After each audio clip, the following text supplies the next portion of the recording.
पुढची बातमी आहे ती धनगर समाजाच्या आंदोलनाच्या संदर्भातली।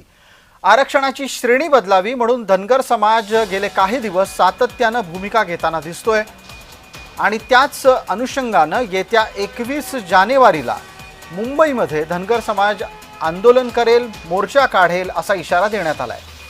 पंतप्रधान नरेंद्र मोदी आणि मुख्यमंत्री देवेंद्र फडणवीसांनी धनगरांचं आरक्षण देऊ असं आश्वासन दिल्याची आठवण दीपक बोराडे यांनी करून दिली।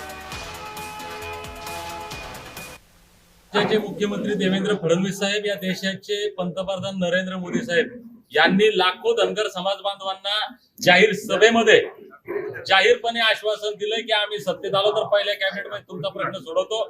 आमच्या धनगर एसटी आरक्षण अंमलबजावणीची मागणी ही संविधानिक आहे। ज्या संविधानावर हा देश चालतो त्या संविधानानुसार जी 47 जमातींची एसटीची यादी आहे त्या 36 नंबरला आम्ही आहोत। म्हणजे आमची कायदेशीर मागणी आहे आणि राज्याचा राजा आणि देशाचा राजा या दोन्ही राजांनी आम्हाला वचन दिलंय